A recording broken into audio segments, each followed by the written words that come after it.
Fish పులుసు ఎలా చేసుకోవాలో చూద్దాం. ఫస్ట్ ఫిష్ పీసెస్లో ఉప్పు పసుపు వేసుకొని నీట్గా క్లీన్ చేసుకొని పక్కన పెట్టుకోవాలి.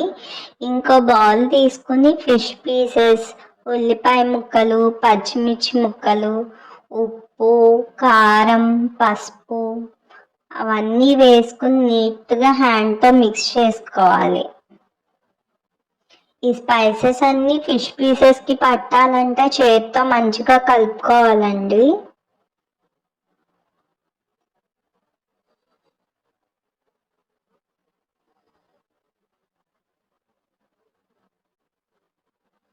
ఉప్పు కారం పులుపు ఎక్కువే పడుతుంది ఫిష్కి, చూసుకొని క్వాంటిటీకి సరిపడా వేసుకోండి. తర్వాత అల్లం వెల్లుల్లి పేస్ట్ కూడా వేసుకొని కలుపుకోవాలి.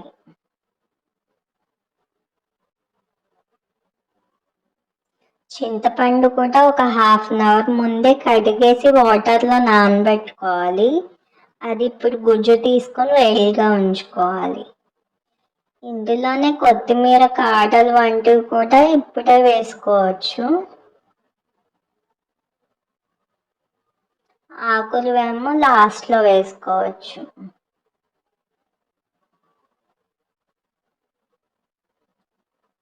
చింతపండు రసం కూడా వేసేసుకోవాలి. మన గ్రేవీ ఎంత కావాలో దాన్ని బట్టి గుజ్జు తీసుకొని వేసుకోవచ్చు. ఆయిల్ కూడా ఎక్కువే పడుతుంది ఫిష్కి. కర్రీకి సరిపడా ఆయిల్ కూడా ఇప్పుడే వేసేసుకోవాలి. ఇదంతా కలిపేసేసుకొని స్టవ్ మీద పెట్టేసుకోవాలి. ఒక 10 minutes హైలో పెట్టి ఇట్లా బబుల్స్ లాగా వస్తుంది. తర్వాత సిమ్లోకి మార్చేసుకోవచ్చు.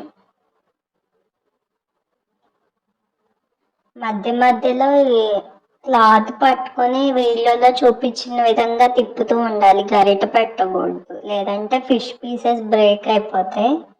ఈ స్టేజ్లో కొంచెం కొత్తిమీర ఆకులు వంటివి వేసుకోవచ్చు.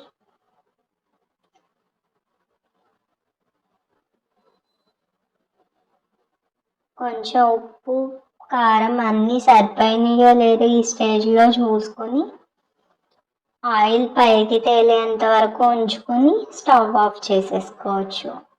అంతే, ఫిష్ పులుసు రెడీ. వీడియో నచ్చితే లైక్ చేసి షేర్ చేసి కామెంట్ చేయండి. మన ఛానల్ని సబ్స్క్రైబ్ చేసి